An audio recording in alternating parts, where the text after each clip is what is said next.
Assalamualaikum warahmatullahi wabarakatuh. Bismillahirrahmanirrahim. Alhamdulillahi rabbil alamin. Salatu wassalamu ala sayyidina Muhammadin wa ala alihi wa sahbihi ajma'in. Wa ba'du, faqad qala al-imamul muallif rahimahullahu ta'ala wa nafa'ana bihi wa bi barakati ulumih wa ghafara lahu wa limasyayikhihi wa limasyayikhina amin. Qala, berkata oleh Al-Faqih Abul Lais As-Samarqandi, haddatsana Muhammad bin Al-Fadli, telah bercerita akan kami oleh Syekh Muhammad bin Fadl. Ia berkata, haddatsana Muhammad bin Ja'farin, telah bercerita akan kami oleh Syekh Muhammad bin Ja'far. Ia berkata, haddatsana Ibrahim bin Yusuf, telah bercerita akan kami oleh Syekh Ibrahim bin Yusuf.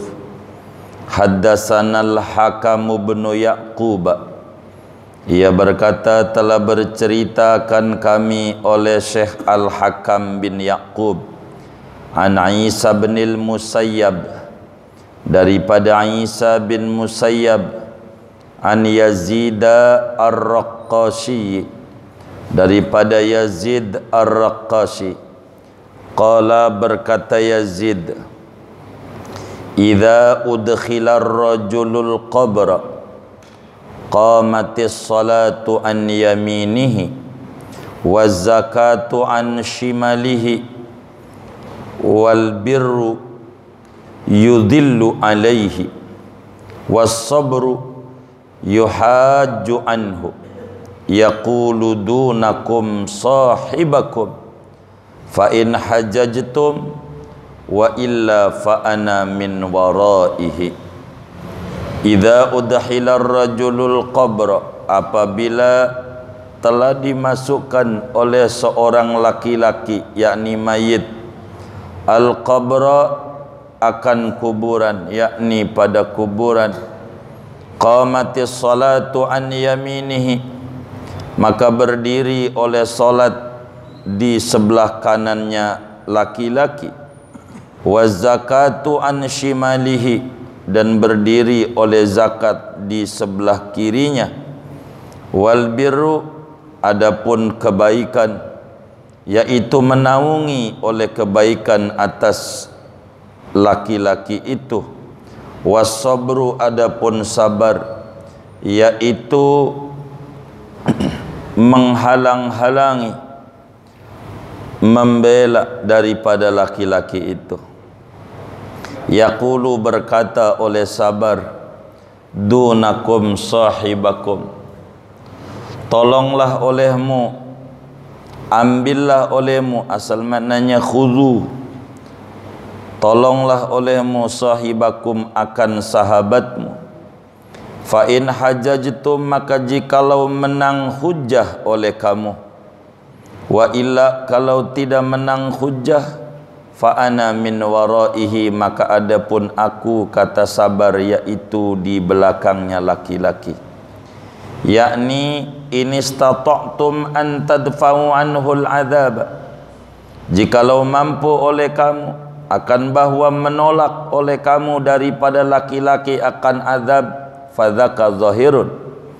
Wa illa, jikalau tidak mampu, ana akfikum dzalik, adapun aku, yaitu mencukupkan oleh aku akan kalian akan azab itu. Wa adfa'u anhul azab, dan aku menolak dari laki-laki al-azab, akan azab. Fa fi hadhil akhbari dalilun ala anna sabra afdalul a'mal, maka pada hadis-hadis ini yaitu dalil atas bahwa sabar itu paling afdolnya dari segala amalan.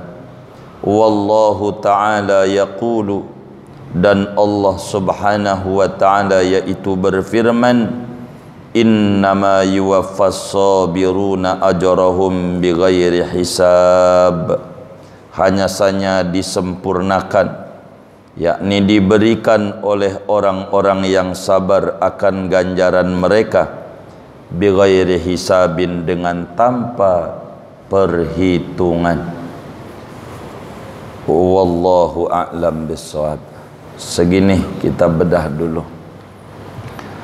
Hadirin sekalian, kita masih mengkaji dengan judul bab pentingnya sabar menghadapi bala, ujian dan kesulitan hidup.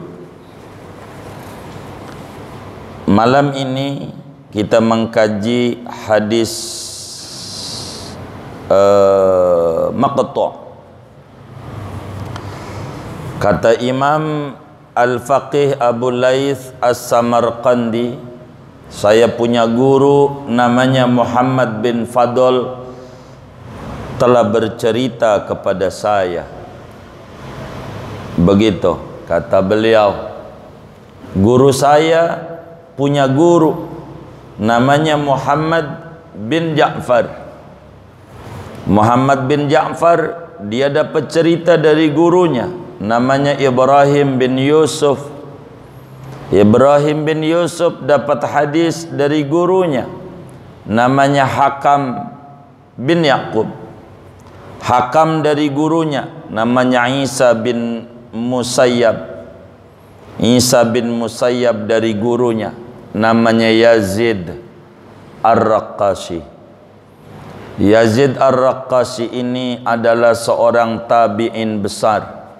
Dia punya bapak namanya Aban, Yazid bin Aban Ar-Raqqashi, ulama besar dari Basrah dari Irak,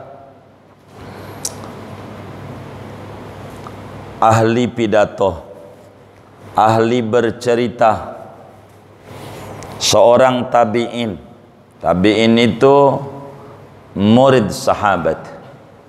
Bila Rasulullah sallallahu alaihi wasallam punya murid, digelari sahabat. Maka sahabat Nabi punya murid, digelari namanya tabi'in.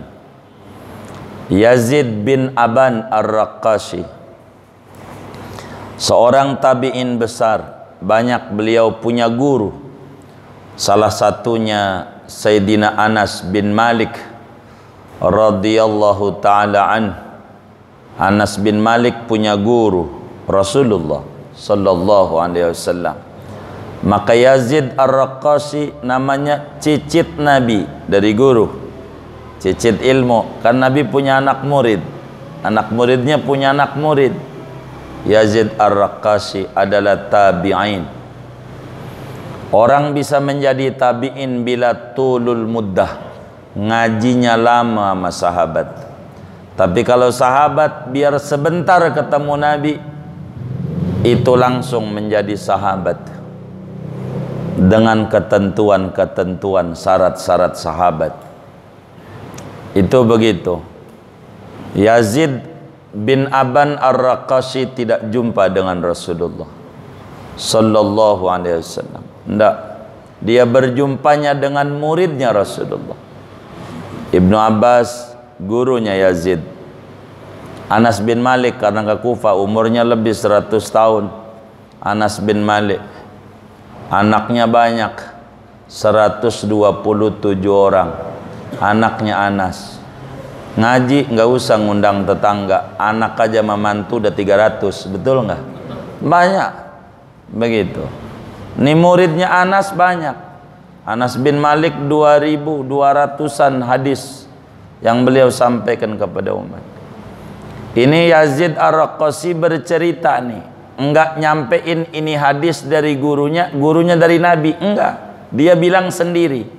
Namanya disebut dalam ilmu hadis dirayah atau disebut mustalah hadis, namanya hadis maqtu'. Hadis itu kalau nyampe ama Nabi namanya hadis marfu'. Kalau hadis itu cuman sahabat yang ngomong, kayak kemarin tuh Imam Ali bilang la yaqafanna ahadun minkum illa dzambah wa la yarjuwanna illa rabbah. Ali enggak bilang alinya dari Nabi, namanya hadis mauquf. Kalau ini tabi'in. Kalau tabi'in itu namanya hadis maqtu'. Dalam apa itu Imam Baiquni di dalam kitab Nadham Baiquninya itu dikatakan wa ma udifa lin nabiyil marfu'u wa ma litabi'in huwal maqtu'u. Bila hadis itu disandarkan kepada Rasulullah sallallahu alaihi wasallam namanya hadis marfu'. Sedangkan bila hadis itu disandarkan kepada tabi'in, tabi'in yang ngomong, enggak ngomong dari gurunya sahabat, sahabatnya dari Nabi, enggak, maka disebut hadis itu namanya hadis maqtu', namanya hadis maqtu'. Sedangkan hadis yang disandarkan kepada sahabat namanya hadis mauquf. Wa ma adafta ilal ashabi min qaulin wa fi'lin fa mauqufun zukin. Begitu hadis yang disandarkan kepada sahabat tanpa menyebutkan dari gurunya Rasulullah, maka namanya hadis juga, tapi disebut hadis mauquf. Nah ini karena Yazid bin Aban Ar-Raqqashi adalah seorang tabi'in, enggak ngomong dia dari gurunya, langsung ngomong aja, kata dia hadis maqtu'. Tapi biar kata maqtu', kalau berbicara akhirat itu hukumnya marfu' masalahnya, sebab mimma majala fir ra'yi, di luar pemikiran ijtihad itu enggak mungkin dia cerita akhirat kalau enggak dari gurunya dari Nabi. Begitu. Zaid Ar-Raqqashi ini sufi besar, tukang puasa, 60 tahun enggak pernah buka puasanya kecuali Idul Fitri, Idul Adha, hari Tasyrik. 60 tahun puasa tiap hari. Buka Idul Fitri 5 hari doang, hari yang haram. Idul Fitri, Idul Adha, hari Tasyrik yang 3. Selebihnya puasa terus. Tabi'in, ahli ibadah gitu. Min ahli siyam, tukang puasa. Kita beda-beda tipis. Kita saum mudahar, dia mau saum, kita mudahar. Kita dahar terus. Iya, dahar terus. Ini min ahli siyam, 60 tahun puasa terus, puasa, enggak buka-buka, enggak buka-buka, padahal duitnya banyak. Kalau kita mah ya bokeh juga, emang kagak demen juga, yang dimakan kagak ada, ya kagak demen juga emang puasa. Begitu. Ini tukang puasa, Yazid Ar-Raqqashi. Beliau meninggal tahun 119 Hijriah. Wafat Imam Syafi'i 204. Abu Hanifah aja belum ketemu nih sama Abu Hanifah. Dia punya murid mujtahid, Imam Auza'i, murid-muridnya mujtahid besar, muridnya. Daripada Yazid Ar-Raqqashi banyak. Muhammad bin Munkadir itu juga muridnya daripada Yazid bin Aban Ar-Raqqashi. Beliau bilang begini, ini materi hadisnya, namanya hadis maqtu'. Hadis seperti hadis apa, man arafa nafsah faqad arafa rabbah. Ini namanya hadis maqtu', hadis Nabi, bukan yang ngomong tabi'in, namanya Yahya bin Mu'ad Ar-Razina. Hasibu anfusakum qabla an tuhasabu.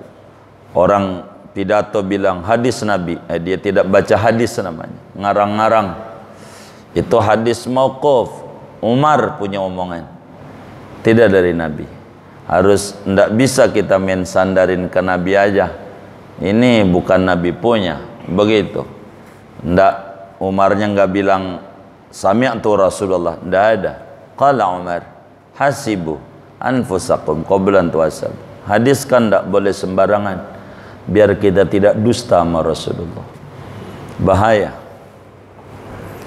Kata Yazid Ar-Raqashi, saudara, beliau bilang idza udkhilar rajulul qabra qamatis salatu an yaminih waz zakatu an shimalih wal birru yudhillu alaih was sabru yuhaju an. Idza udkhilar rajulul qabra, bila laki-laki dimasukin ke kubur, bukan laki-laki doang, maknanya bila orang udah mati, maksudnya begitu. Bila orang itu udah mati lalu dimasukin ke lubang kubur, ditutup tuh kuburan pakai dinding ngari, udah rapih tuh kuburan, ditinggal oleh orang, suara sendal udah nggak kedengaran, kata bahasa kampung kita 7 langkah. Sebelum malaikat mungkar nakir datang, ibadah yang dikerjakan waktu hidup siap membackup kalau ibadah. Kata Yazid Ar-Raqashi radhiyallahu anhu, kata beliau, bila orang itu mati lalu dimasukkan ke lubang kubur, menyebutkan kubur itu lil ghalib, karena umumnya orang mati dikubur. Andai enggak dikubur, dia dibakar, ngaben namanya, atau dimakan macan, tetap aja bakal ngalamin ini juga. Menyebutkan kata kubur lil ghalib, maksudnya Yazid bin Aban Ar-Raqashi, umumnya orang mati dikubur. Bila ada orang tuh udah mati, saudara, masuk kubur, bakal ditanya nih sama mungkar nakir. Sebelum mungkar nakir datang, maka yang datang namanya malaikat rauman. Yang datang enggak langsung mungkar nakir, rauman dulu datang, bilang tuh sama mayit, kita hidup lagi kayak begini, kayak begini, sama akal kita ada, melek kayak begini nih, sama. Nyawa itu waktu mati dicabut, bawa keliling-keliling. Kalau orang baik naik ke langit, kalau enggak yang enggak bisa naik ke langit. Nyawa kita, keluarga pada nangis, orang pada takziah, gali kubur, ada macam-macam. Nanti udah masuk kubur, nyawa kita dibalikin lagi. Tuh begitu prosesnya. Kita masuk kubur, hidup kayak begini, biasa, melek, sendirian tuh, bini nggak ada, yang kita mati-matian nyari duit, puyeng mikirin, nggak ada. Mana dia bakal kawin sama dulu musuhan sama kita lagi, gitu, pikirin itu, begitu. Itu saudara, kita masuk, nyawa balik, hidup kayak begini nih. Ada 2 riwayat. Satu riwayat sampai kaki hidup tuh nyawa, dhaif, ini riwayat. Riwayat kedua sampai pinggang, setengah badan, itu yang mu'tamad, hidup. Kita bakal duduk tuh di kuburan, mana dinding harinya kurang tinggi lagi, duduknya susah kita. Gitu, kita harus benar tuh ngaji fikihnya tentang kuburan bagaimana. Itu kita bakal duduk kayak begini nih, duduk kayak saudara tuh duduk. Mohon maaf, kakinya belonjor, kakinya. Kenapa belonjor? Mati kaki, nggak ada nyawa, nyawanya sepinggang doang. Hidup, duduk kayak begini. Datang tuh malaikat, malaikat Rauman, kasih kabar, bentar lagi mungkar nakir mau datang. Begitu. Ente duduk yakin ini hidup, ini akhirat, ini awal nih. Begitu. Al-qabru awwalu manzilin min manazilil akhirah. Fa in naja minhu fama ba'dahu akhaffu min. Fama ba'dahu aisaru min. Wa illam yanju fama ba'dahu asyaqqu min. Kata Sayyidina Utsman bin Affan, kubur itu terminal pertama daripada terminal akhirat yang harus kita lalui. Kalau kita lolos, kesononya enak. Kalau dikubur enggak lolos, makinan ribet kesononya. Mumpung masih hidup, pikirin begitu. Pikirin, mendingan mikirin kuburan daripada mikirin corona. Beneran. Ini bagaimana nih harus kita kuburan nih, supaya kita kuburannya luas, bagus, mumpung masih hidup. Itu yang harus kita pikirin. Rauman bilang, bentar lagi mungkar nakir mau nanya, ente siapin jawabannya. Tulis dah. Waduh, nggak dibawain pulpen sama buku. Begitu kata mayit. Ntar kita ngomong begitu tuh kalau mati. Begitu. Lalu udah tulis, ambil aja kain kafan, ente robek. Nah kan kita ada tangan ini, nyawa hidup kayak begini aja, kan kita bisa robek. Kain kafan robek. Robek. Buat apa buat ente tulis? Penanya terunjuk ente aja di pena. Tintanya ludahmu. Tulis aja. Mungkar nakir juga bisa baca. Walaupun ludah doang, kelihatan nama dia. Tulis keyakinan ente waktu masih hidup. Begitu. Itu kerjaan Rauman. Kasih kabar bentar lagi mungkar nakir. Biasa, itu kalau kita mau ujian, itu dapat surat dari dinas. Bentar lagi mau ujian, begitu. Ini kerjaannya. Kurirnya namanya Rauman. Yang nguji namanya mungkar nakir. Yang nguji. Melek. Sayyidina Umar bin Khattab nanya sama Nabi. Tuh Nabi, akal kita balik lagi enggak? Yuk balik lagi. Ilmu kita, yuk balik lagi. Kalau begitu bakal saya jawab itu mungkar nakir. Saya enggak takut. Kata Umar. Kata Nabi. Inna Umar la muwaffaq. Umar bisa jawab. Begitu. Ada cerita terkait itu, tapi bukan pada bagian kita. Kita bagiannya kalamnya Yazid bin Aban Ar-Raqasi. Nanti udah selesai kita tulis, maka ibadah-ibadah yang kita kerjakan pada datang. Kalau kita ibadah, itu maknanya qamatis sholatu an yamini. Salat malam kita yang kita kerjain. Salat malam. Itu kalau kita salat malam. Kalau ngorok mulu, ya bingung juga. Ini salat pada datang. Kata Ustaz ngomong. Allah kasih gambaran. Bisa ngomong tuh salat yang kita kerjain tuh. Ada wujudnya orang. Berwujud. Salat yang kita kerjain. Dia bakal ngomong sama kita. Tenang. Mungkar nakir nggak bisa gebuk ente. Saya tangan kanan ente. Salat. Zakat juga ngomong. Kata zakat, saya backup ente sebelah kiri. Kalau mau gebuk, gebuk saya dulu. Kata zakat yang dikeluarkan oleh kita waktu kita hidup. Zakat tuh. Kalau benar begitu. Zakat tuh bakal ngomong. Nanti dikubur tuh. Artinya kita dikawal. Depan belakang, kanan kiri, atas bawah. Begitu. Semuanya pada ngawal kita. Dari ibadah-ibadah yang kita kerjakan selama kita hidup. Apa aja yang diterima oleh Allah dari ibadah tuh. Salat kita siap backup.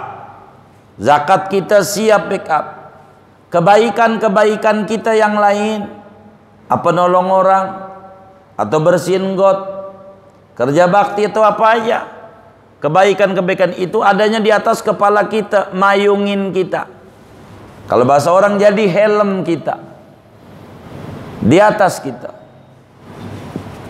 Semuanya dalam hadis yang lain bukan ini doang nih, baca Qur'annya, muanya pada ngomong, solawat yang dia baca waktu hidupnya, muanya nih siap backup kita. Terakhir, kesabaran waktu kita ngalamin kesulitan di dunia. Sabar kita. Apakah istrinya ngomel mulu, kita sabar aja. Sabar. Begitu. Biar kata orang tuh pedatang petenteng nih jagoan nih sama bininya, diem aja dia. Ada yang kayak begitu? Ada nggak kira-kira? Nggak ada, alhamdulillah. Itu begitu. Bininya ngomel mulu, dia diem aja. Dia sabar. Ini sabar bakal berwujud orang. Jadi inna sabra lahu suratin, lahu suratun kasuratil insan. Sabar itu berwujud kayak wujud orang. Jadi kita di backup oleh banyak dari amal-amal soleh kita yang dikerjakan di dunia. Cuman sabar bilang begini, gue belakangan. Tuh sabar tuh. Sholat depan, sebelah kanan, zakat sebelah kiri, kebaikan kita yang lain di atas, baca Quran kita, ada yang di bawah, ada bersolat, semuanya kita dikelilingi sebelum ketemu Munkar Nakir. Sabar bilang sama kita, yang dulu kita hidup sabar, begitu, sabar, domelin bini, diem aja dia, diem aja, nggak ngata apa, diem aja. Atau dia kesulitan dalam hidupnya, sakit, nggak ngeluh dia, sakitnya dia, enggak ngeluh, diam aja, enggak mau cerita sama orang kalau dia sakit. Ada di antara muridnya daripada Yazid bin Aban Ar-Raqasi, saya lupa namanya, apa Muhammad bin Mukandir atau siapa, lupa ini. Dia bilang, saya ini mata udah kagak lihat, udah remeng-remeng 40 tahun gak ada yang tahu. Padahal 40 tahun yang lalu, enggak ngeluh, enggak kayak kita, dikit-dikit, enggak, ini sabar dia. Sabar. Maka si sabar ini bakal ngomong sama kita, saya backup terakhir. Ente sholat maju dulu, ente zakat maju dulu, ngadepin no Munkar Nakir. Kalau ente menang, ya udah. Kalau ente kalah, saya yang bakal maju, nolongin ini orang. Kata sabar tuh begitu. Kata sabar bilang, dunakum sahibakum fa in hajajtum ay fadzaka dhahir wa illa fa ana min waraih. Kata sabar, ente bantu temen ente nih, si mayit nih orang bantu.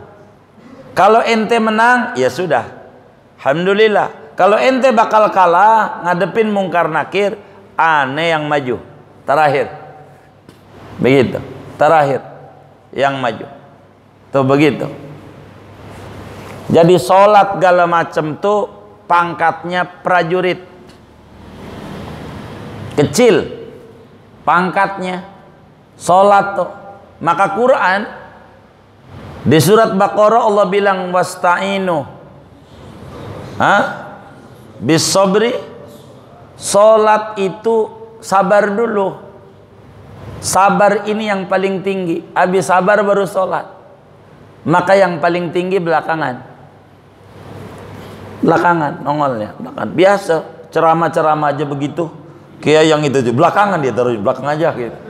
Emang begitu. Ini sabar ini belakangan. Karena paling tinggi. Jadi sholat bakal ngomong Munkar Nakir. Jangan digebuklah dia sholat malam. Gak bisa. Maka Munkar Nakir datang sebelah kiri, kirinya zakat. Jangan, nih orang tukang zakat dulu di dunianya. Dia baca Quran, semuanya nggak bisa. Kalau ampe ente sholat nih nggak bisa, karena ada cedera pada sholat, ntar saya yang bakal maju. Sabar yang bakal backup kita. Jadi kalau orang di dunia itu sabar, beruntung sekali.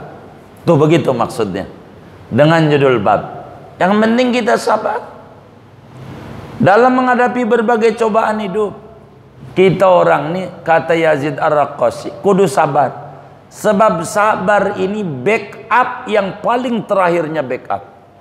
Manakala kita enggak lolos daripada mungkar nakir, memberi syafaat sama kita, punya diri dari ibadah yang kita kerjakan ini adalah backup kita.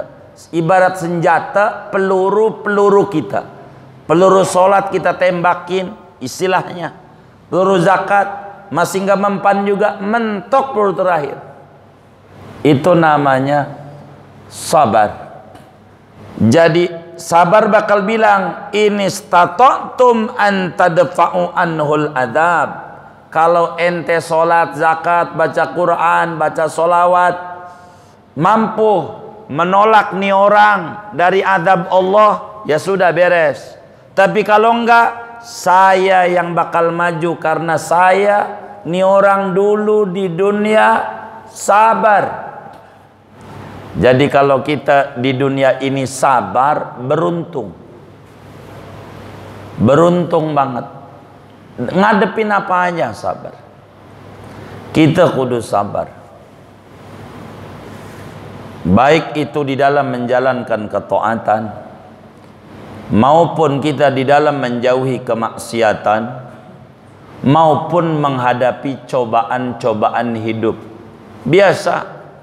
Yang namanya dunia negeri cobaan, kita kudu sabar. Sabar ini dibutuhin oleh kita. Sabar itu sentral, hadirin. Sabar ini bakal punya anak, anaknya macam-macam namanya. Sabar juga sebetulnya tergantung tempat punya nama lain. Kayak rambut, biar gampang. Kalau di pala namanya rambut. Kalau di atas mata ini rambut juga, tapi karena tempatnya bukan di pala, bukan di atas, namanya alis. Kalau di nempel di pelupuk, namanya bulu mata. Kalau nempel di atas bibir atas, namanya kumis, namanya. Kalau nempel di dagu, rambut juga, namanya jenggot. Kalau nempel di bibir bawah, namanya apa? Hah? Apa namanya? Ini nih, masa kagak ada namanya? Ini anfaqo bahasa Arabnya. Ini apa namanya nih? Di kebun nanas namanya apa? Ya Allah, belum ada namanya. Begitu. Kata teman saya namanya Dan. Namanya kumis dan jenggot. Ngarang-ngarang. Ya Allah, ya gak aja. Kumis dan jenggot. Dan kata. Kalau orang Jawa namanya rawis. Orang Jawa ada namanya. Saya tanya teman-teman kita di Betawi, ini namanya apa? Au. Ada yang jawab anak Halim. Ini apa ini bang, kata kita. Ngajar di timur. Namanya Dan. Iya, kumis dan jenggot garang, kata saya. Itu mah ilmu cocok-cocokan. Gitu. Begitu. Ini anfaqah. Dari nama-namanya. Sabar begitu. Kalau kita mampu menjaga perut dari yang haram dan mampu menjaga kemaluan dari berzina, sabar ini berubah nama. Namanya iffah. Orangnya afif. Afif. Apa afif? Orang yang menjaga kehormatan agama. Kemaluannya nggak disalurin pada barang haram, perutnya nggak diisi barang haram. Orangnya namanya afif. Sifatnya namanya iffah. Namanya. Dari sabar tuh. Bila kemudian kita itu sedikit harta, enggak ngeluh, merasa puas, sabar ini berubah nama. Namanya qanaah. Namanya sabar juga itu. Qanaah itu merasa puas dengan apa yang diberi oleh Tuhan, meski sedikit. Namanya qanaah. Orangnya qani'. Qani' orang. Begitu. Orang. Kalau kemudian dia diberi duit banyak, harta berlimpah, Tapi enggak buat sombong-sombongan nama dia, enggak masuk di hati. Sabar ini sabar, enggak sok-sokan, namanya zuhud. Orangnya namanya zahid, sabar juga. Kalau dia difitnah orang di ini, dia tahan aja, namanya hilim. Orangnya namanya halim. Halim, sabar. Itu begitu. Sabar itu berubah nama tergantung ada di mana. Saking pentingnya sabar.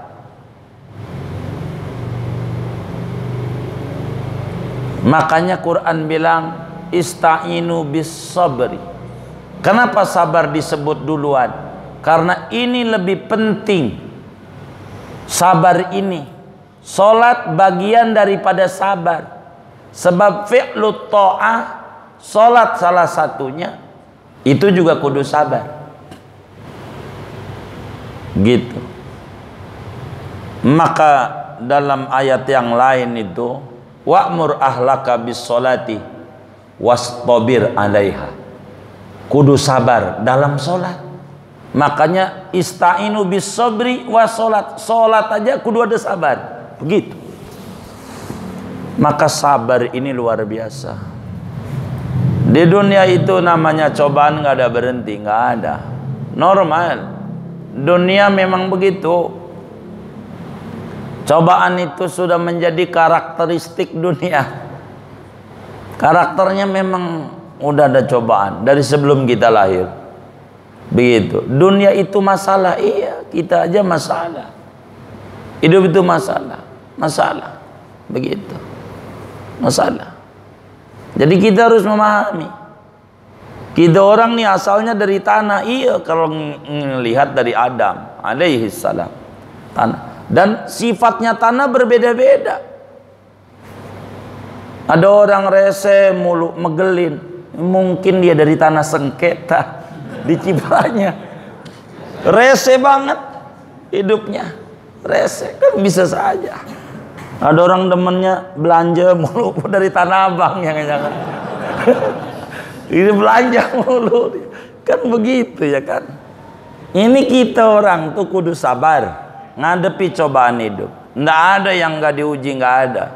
Semua orang tuh ujian. Enak itu hanya sawang sinawang kata orang Jawa. Hanya dipandang doang. Dia enak, ngelihat doang, belum ngobrol. Kalau ngobrol mau mumet sebetulnya. Begitu. Gitu. Mumet. Orang kita aja ditanya itu yang ngaji malam Senin banyak. Tahu, lagi mumet dia. Daripada di rumah diomelin bini, mendingan ngaji begitu. Jadi saudara, kita orang kudu sabar. Intinya kudu sabar menghadapi cobaan. Anak macam-macam yang diuji, sama anak, sama bini, sama atasan, sama partner bisnis, macam-macam. Begitu. Ujian banyak, ada yang diuji sama pemimpin, Anda. Jadi sabar aja. Begitu, sabar. Emang kita kudu sabar. Sabar ini luar biasa, kata Imam Yazid Ar-Raqasi. Sehingga sabar akan membackup kita. Kalau di dunianya sabar, enak hidupnya. Enak orang yang sabar. Puasa as-saumuli wa ana ajzi bihi. Puasa itu untukku dan aku yang membalas. Maknanya puasa tak ada nilai ganjarannya berapa, malaikat tak tahu. Karena enggak kelihatan. Karena puasa nau'un minas sabri. Satu macam daripada sabar itu puasa, menahan dari makan minum siang hari. Itu sabar. Yang penting kita sabar aja dalam hidup. Dan tidak ada orang yang diuji seberat ujian yang menimpa Nabi Muhammad sallallahu alaihi wasallam. Tidak ada. Ujian kita kecil. Tidak separah ujian yang menimpa Nabi Muhammad. Beneran. Maka kata pujangga Islam itu menyatakan isbir likulli musibatin wa tajalladi wa'lam bi annal mar'a ghairu mukhalladi fa idza tusibka musibatun tusji biha fadhkur musabaka bil habibi Muhammadi. Sabar saja dalam menghadapi ujian hidup dan tegar tabahlah. Enggak ada yang abadi. Ujian sementara, sebab dunia sementara. Ujian sementara juga. Bila ada musibah yang membuat kita mumet di otak kita, banding-bandingin ujian kita dengan ujian yang menimpa Nabi Muhammad. Bandingin. Nabi Muhammad ujiannya paling beratnya orang sejagat raya. Itulah Nabi. Sampai Nabi ditanya, Ayyun nasi asyaddu bala'an ya sayyidi ya Rasulullah. Nabi, orang yang paling berat itu ujian siapa? Nabi jawab, Asyaddun nasi bala'an al-anbiya falamsal falamsal. Orang yang paling berat itu ujiannya yang pangkatnya Nabi. Nabi paling tingginya Nabi, itulah yang paling berat. Tidak ada lagi. Rasulullah yang paling berat. Enggak ngomong gue gitu, enggak. Nabi enggak ngomong gitu. Berat, lalu di bawahnya. Nabi itu lahir, bapaknya udah mati. Umur 2 bulan enggak lihat wajah babanya kayak apa, kagak lihat. Artinya lahir yatim. Kita kagak, masih ada bapak lahir ngalamin begitu. Umur 6 tahun emaknya mati, jadi yatim piatu. Begitu. Kita kan gak seberat itu ujiannya. Lalu kemudian itu nikah, punya anak 6, mati bininya. Kudu ngurusi anak 6. Terus Siti Khadijah mati 6 anaknya. Kalau Ibrahim dari Siti Maria Al-Qibtiyah 7 jumlahnya. Jadi berat ujian Nabi. Diusir dari kampungnya, difitnah, dikata gila, banyak dah Quran tuh. Begitu, majnun, sahir, macam-macam dah. Nabi itu dituduh. Ujian tuh, padahal akhlaknya baik. Akhlaknya baik. Akhlak baik. Tidak ada akhlak buruknya. Berbuat dosa aja kagak, tapi ujiannya luar biasa. Ujiannya yang menimpa Nabi itu kekasih Allah. Berat ujian yang menimpa Nabi. Dilemparin batu, macam-macam dah, kotoran. Sampai ngalamin gak makan sampai 3 bulan, air putih aja. Kalau kita masih susah-susahnya kita masih makan, bener nggak? Ini corona kayak begini kan udah 2 tahun nih, 2 lebaran, bener nggak? 2 lebaran apa 3 ya? 2. Kalau sekali lagi kita jadi Bang Toyib, 3 lebaran kagak pulang-pulang tuh Bang Toyib. Ini baru 2 lebaran. Ini begitu. Kita nggak tahu mau sampai kapan ini. Itu begitu. Biar kata corona begini, kita mesti makan. Mesti makan. Enggak. Nabi sampai 3 bulan tuh kekasih Allah. Tapi enggak ngeluh.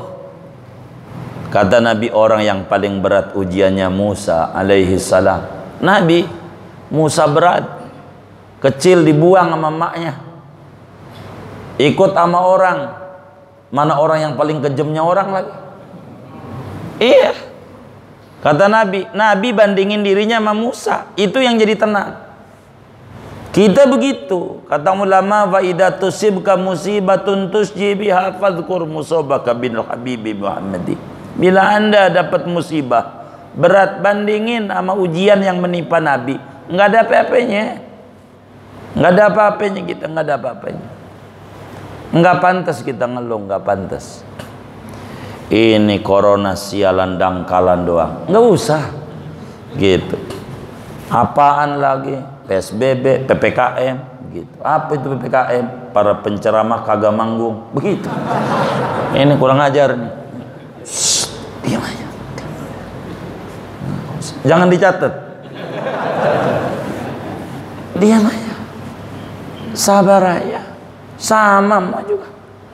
Nggak usah banyak cerita, biasa aja, nggak separah Nabi, enggak. Jadi kita kudu sabar, kudu sabar dalam hidup. Apa aja dah, kita kudu sabar. Sabar ini ada medianya. Yang pertama, yakin ada takdir Allah. Gelas kita pecah sama pembantu, kita omelin, pecah juga. Enggak kita omelin, pecah juga. Ya udahlah, kita nggak usah omelin, udah pecah juga. Jangan sampai kita kata, tahu nggak, tuh gelas belinya dari Singapura, gaji lu sama gelas masih mahalan gelas. Ya udah kalau begitu gelas aja suruh kerja. Tambah marah lagi kita. Begitu. Sabar aja, kita bilang aja membantu, Mbak. Lain waktu hati-hati. Itu aja udah terpukul kok. Nggak usah. Kita mau ngapain lagi, mau udah hancur. Udah begitu aja, udah kejadian. Maka otak kita itu nyari solusi. Corona jangan dilamunin, solusinya aja. Biar rapi. Itu begitu. Jadi biar kita nggak stres. Mau ngelamunin, apa yang mau ngelamunin, siapa yang mau nolongin. Begitu. Kita kudu sabar. Nabi disuruh oleh Allah, fasbir. Nabi Musa aja, Nabi Nuh, fasbir li hukmi rabbika fa innaka bi a'yunina. Macam-macam banyak lah. Ada 140 tempat dalam Al-Quran kata sabar disebut oleh Allah dalam berbagai ayat. Banyak ngomongin sabar mulu. Sampai terakhir, watawasau bil haqqi watawasau bis sabr. Itu terakhir. Terakhir. Sabar. Kita harus sabar lah di dunia biasa. Kadang punya duit, kadang nggak, biasa, normal lah. Dalam hidup Nabi juga ada kalanya begitu. Normal lah dalam hidup. Bandingin aja. Kita nggak ada apa-apanya. Jadi biar kita sabar. Begitu. Dalam hidup. Sebab keuntungan sabar, dikubur kita bakal lolos daripada mungkar nakir. Yang nolongin kita sabar. Tuh begitu. Kata Sayyidina Yazid bin Aban Ar-Raqashi, seorang tabi'in besar. Tapi cerita kubur nggak mungkin. Wahyu nggak turun sama dia. Ini mesti dari gurunya. Gurunya pasti dari Rasulullah. Kalau udah cerita kubur nggak masuk ijtihad. Jadi kullu ma qala tabi'iyyu mimma la majala lahu fil ijtihad fa hukmuhu hukmul marfu'. Apa yang dikata oleh seorang tabi'in, bila itu berbicara tentang akhirat, tentang ganjaran, tentang ini yang kagak bisa kita ijtihad, itu maknanya hadis nyampe ke Nabi meski tak disampaikan terusannya. Sebab nggak bisa cerita kubur kalau kemudian tidak ada bimbingan wahyu. Nggak bisa. Ini cerita akhirat. Oleh karena itu kita orang kudu sabar dalam hidup. Apa aja dah. Yo kita kudu sabar. Kalau nggak sabar repot. Semua hidup berproses. Nggak ada sukses instan, nggak ada. Semuanya berproses. Begitu. Maka kita yang kita pikirin di dunia itu adalah prosesnya, jangan suksesnya. Karena sukses qadarullah, proses ikhtiar kita sebagai hamba. Kita kudu berproses. Nggak ada burung baru lahir langsung terbang, nggak ada. Berproses, jatuh-jatuh biasa. Nggak ada bayi yang lahir langsung bisa lari, nggak ada. Andai ada, namanya tuyul, saudara. Tuyul, andai ada. Beneran, nggak ada, normal lah, bertahap. Allah aja mendidik, mencipta langit dan bumi 6 hari. Itu mendidik sabar, bukan nggak bisa. Tapi emang harus berproses dalam hidup. Normal. Jatuh bangun itu orang usaha normal. Begitu. Rugi nggak usah didongengin, wong untung aja diem aja. Rugi nih. Kalau untung nih. Kan kagak ya. Diem aja, rugi aja, udah lagi rugi nih. Nggak usah diem aja. Sebagaimana untung juga diem aja. Begitu. Jadi diam aja, jadi biasa aja dalam hidup. Emang kita kudu sabar. Kalau enggak kan enggak bisa. Mau bagaimana? Gitu. Mana kos-kosan kita kosong, ya kan? Yang kerja enggak ada, kontrakan ini ada yang enggak bayar. Udah enggak bayar kita maklumi, dia pergi lagi. Ngapa enggak? Ya udah sabar aja. Daripada kita mundar-mandir ke sana kemari, dia juga kenal kita. Lalu kita meremelek mikirin dia kagak ingat kita. Lah kita ingat dia, tinggian dia. Lah rugi amat kita. Mendingan mikirin diri sendiri. Biar tenang. Kita kudu sabar di dunia. Nggak bisa nggak sabar. Nggak bisa. Kalau nggak sabar, kudu sabar. Hamil kita 9 bulan. Itu mananya berproses. Kudu sabar. Enggak berojo langsung gede. Kalau ada orang baru nikah, baru seminggu, lahir, gede. Ini naruh DP. Enggak sabar ini. Enggak sabar. Mesti ada DP. Iya. Itu begitu. Naruh saham. Begitu. Enggak mungkin. Kan berproses. Hidup kita orang kudu sabar. Kudu sabar. Enggak bisa enggak sabar. Begitu kudu sabar. Apalagi kita ngadepin orang tua kita yang udah tua. Kalau udah tua, udah dibilang sama Al-Quran, ayatnya kita baca. Wa man nu'amirhu nunaqqisu fil khalqi. Orang kalau umurnya udah tua, balik kayak bocah. Biasa. Ini kakek-kakek lagunya kayak bocah. Emang begitu, Quran udah bilang. Tapi kita kudu sabar sebab kita bakal ngadepin tua sama. Gitu, kan berproses hidup. Maka kita kudu sabar. Nggak bisa kalau nggak sabar. Menghadapi dunia ini semuanya berproses. Dagang biasa, kita dagang aja, ntar juga ada buahnya. Nanem aja, ntar bakal berbuah. Apa aja yang kita bisa dari kebajikan-kebajikan, tanam aja, semuanya ada buahnya. Dan ini kita orang kudu sabar. Nggak bisa kalau nggak sabar. Semuanya kudu sabar. Maka kesabaran itu berangkat dari yakin tentang adanya qadarullah, ada takdir. Itu sabar. Kayak begitu. Maka kata Imam Abu Lais As-Samarqandi nyimpulin materi ini dan kemarin ngaji tuh. Kata beliau, fa fi hadhil akhbar, maka pada hadis-hadis yang kami kemukakan ini, dari kemarin hadis yang ada di Tirmidzi, dari awal kita perjumpaan dari Ibnu Abbas, lalu kemudian hadis dari Imam Ali bin Abi Thalib, ada 2 tuh Imam Ali, kemudian dari Yazid Ar-Raqqasi.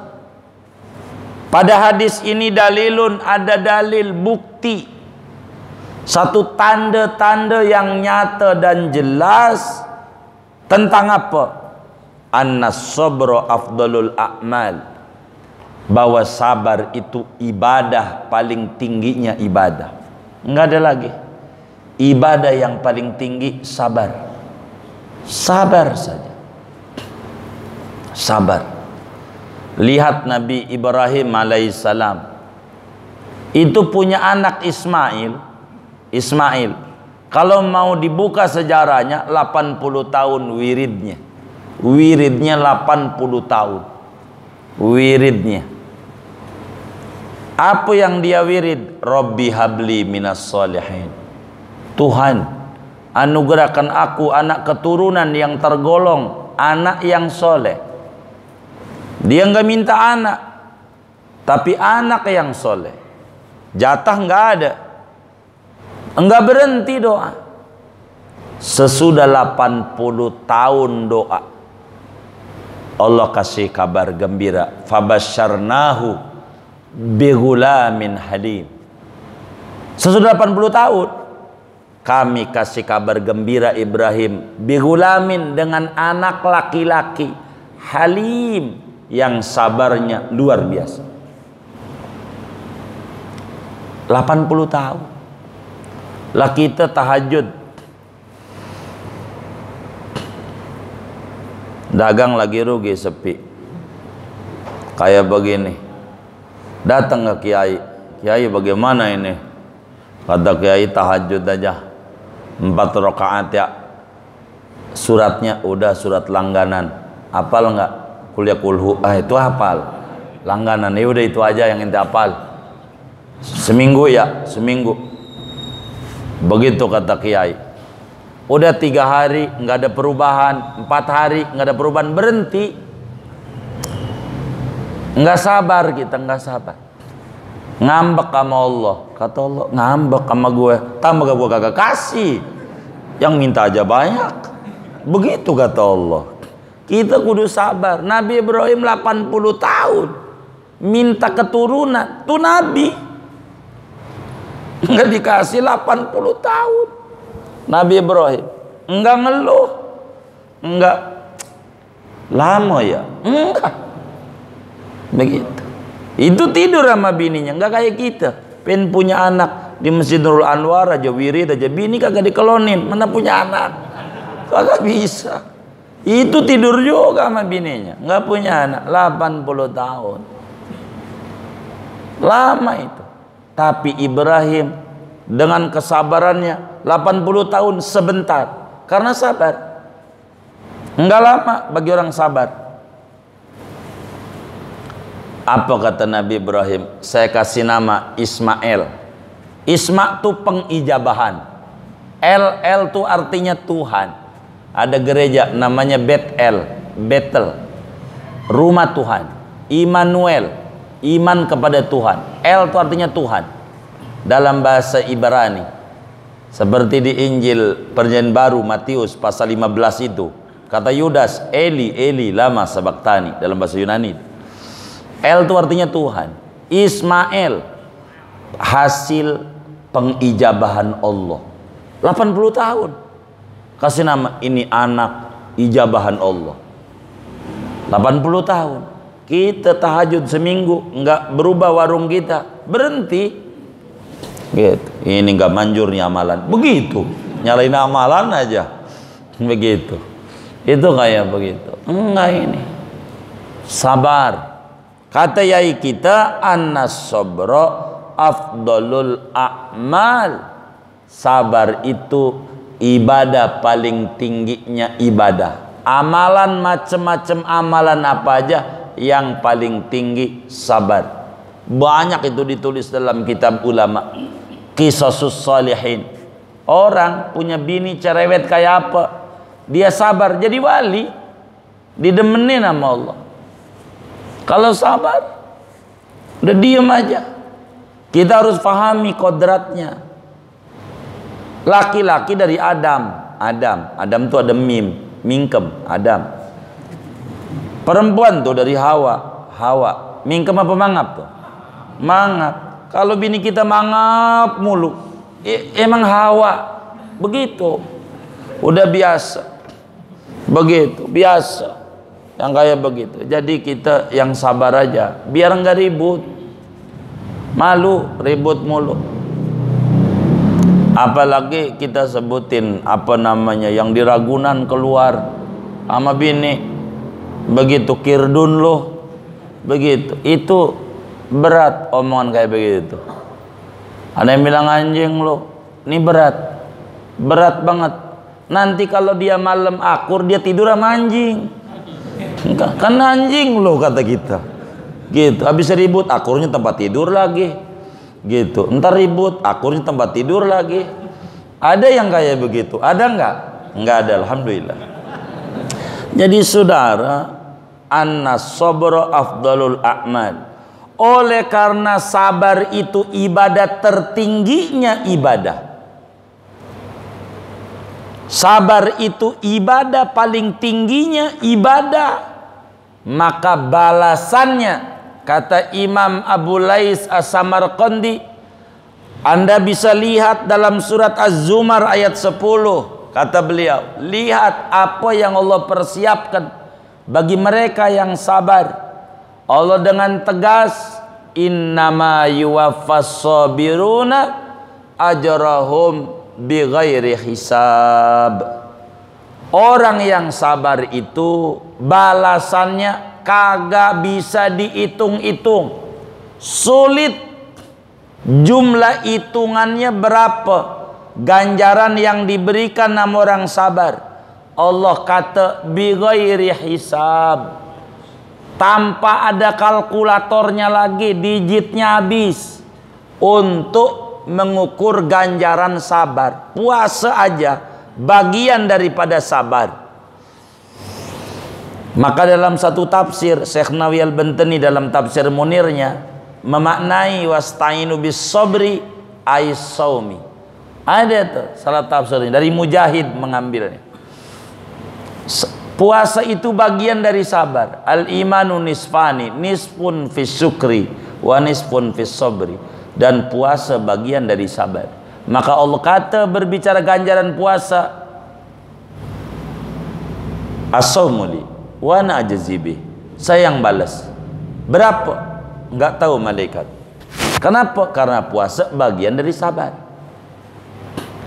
Sabar ganjarannya bighairi hisab, kagak ada yang bisa ngereka-reka, satu makhluk pun enggak ada yang tahu ganjaran berapa yang Allah berikan bagi orang yang sabar.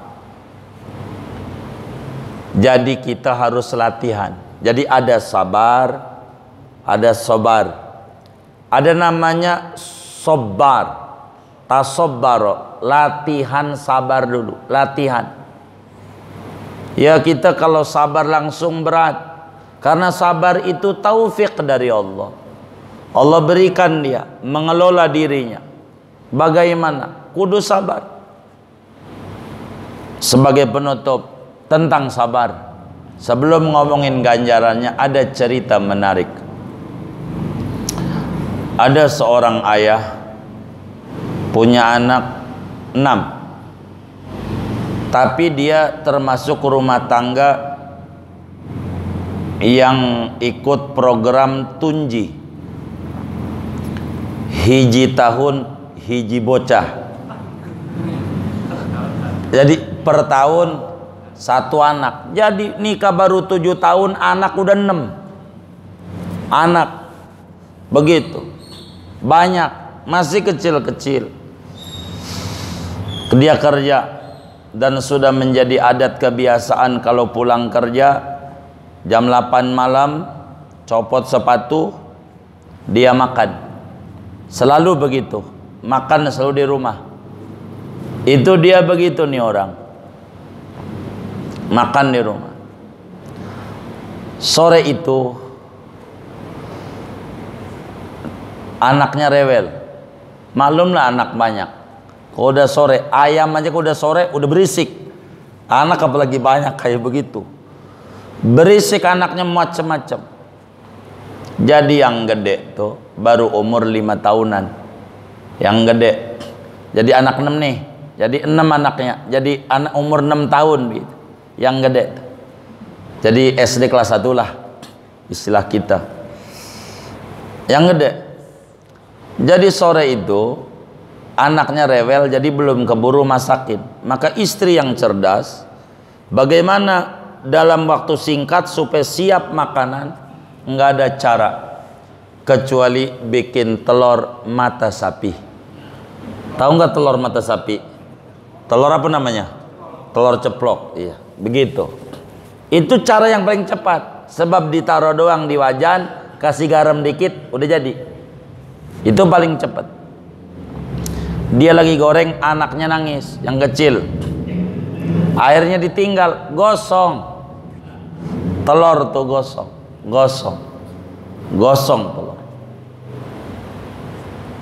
Dia gosong telur. Maka kemudian dia bingung, telur udah habis, mau ke warung gak kesempet, laki udah mau pulang. Akhirnya terpaksa biar kata telur gosong ditaruh juga di meja makan, tutup saji, nasi kecap, begitu. Belum dikecapin udah hitam. Itu begitu. Lalu kemudian lakinya pulang. Nah, biasa ya, copot sepatu, dia makan. Dia makan enggak bergeming. Tuh orang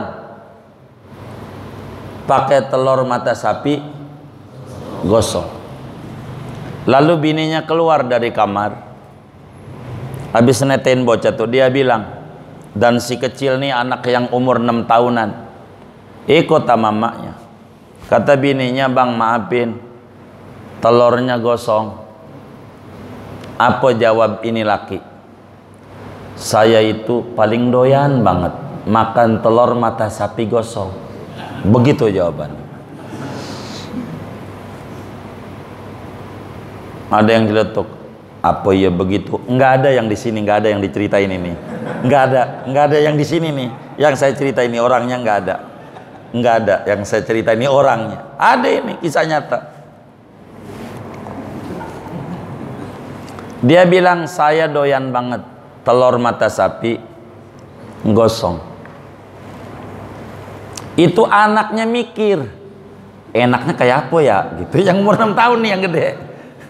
Enaknya kayak apa telur mata sapi gosong?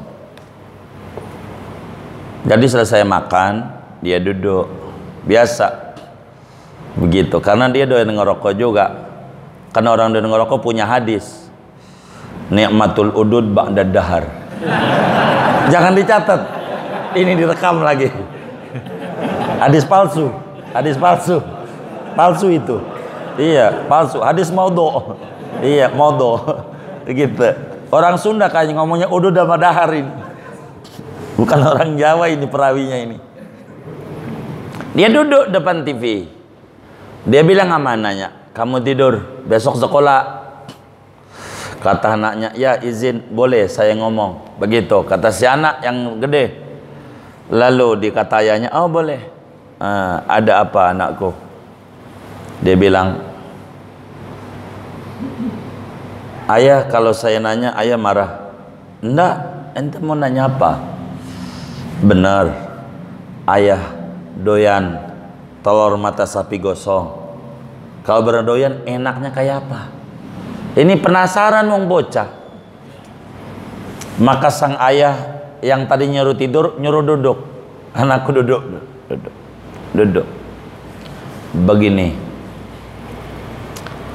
ibumu, ayah yakin enggak sengaja dia pengen nyiapin makan sama lakinya yang enak. Mungkin adikmu rewel sore ini, jadi akhirnya enggak sempat jadi gosong. Ayah enggak marah. Begitu kata si ayah, nak, kita ini bukan pentol korek, nak. Kamu tahu pentol korek? Kan zaman dulu belum ada gas-gas tuh, pakai pentol korek. Pentol korek tuh ada palanya enggak? Hah? Ada palanya enggak? Ada. Ada otaknya? Enggak ada. Pentol korek ada pala doang, enggak ada otak. Karena ada pala doang, enggak ada otak, kena gesekan dikit nyala. Anakku, kita ini bukan pentol korek. Ada pala, ada otak, ada hati. Kita sabar saja. Itu begitu. Sabar saja. Ayah yakin mamamu enggak sengaja, enggak biasanya ngasih ini. Jadi enggak sengaja. Mau diomelin gosong juga. Kalau diomelin mamamu enggak jadi gosong, saya omelin nih. Gitu. Kan udah kadongan, ya sudahlah. Dan ini ganjarannya besar. Ganjarannya besar. Ini ganjaran kayak begitu. Dia bilang telur mata sapi gosong, doyan banget. Bahasanya begitu. Padahal untuk melipur supaya dia tidak marah. Caranya begitu. Sebab dia sadar annas sabra afdalul a'mal, dan balasannya besar. Seperti pada surat Zumar ayat 10, Allah jelaskan, innama yuwaffas sabiruna ajrahum bighairi hisab wa basyiris sabirin di Baqarah, alladzina idza asabatum musibah qalu inna lillah.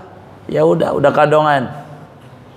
Kalau kita sabar, ulaika alaihim sholawatun min rabbihim wa rahmah. banyak. Ala kulli hal, pelan-pelan kita latihan, kudu sabar, kudu sabar, kudu sabar.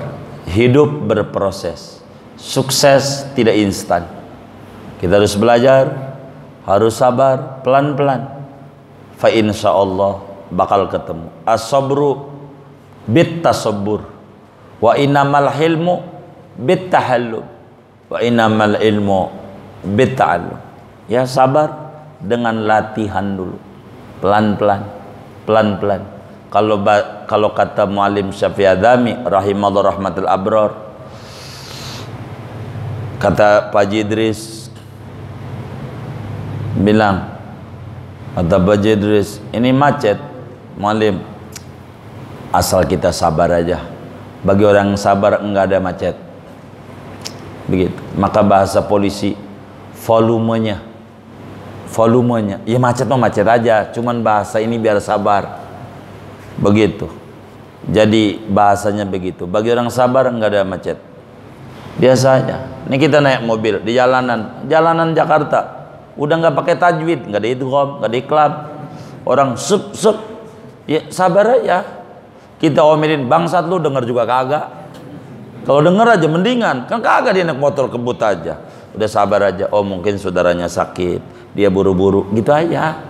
Mengalihkan kita biar kita tidak jadi emosi. Begitu. Pelan-pelan kudu latihan sabar. Kalau enggak bisa. Kurang lebih demikian ngaji kita. Ala kulli hal, sabar ganjarannya besar. Mudah-mudahan Allah beri kita kesabaran yang bagus dalam menjalankan ketaatan kepada Allah, kesabaran yang bagus dalam menjauhi kemaksiatan, sabar yang bagus dalam menghadapi cobaan-cobaan hidup, karena memang sejatinya dunia negeri cobaan. Kita harus latihan sabar. Mudah-mudahan Allah beri taufik dan hidayah kepada kita. Amin ya rabbal alamin. Segini aja. Ada yang ditanya? Ayo baik.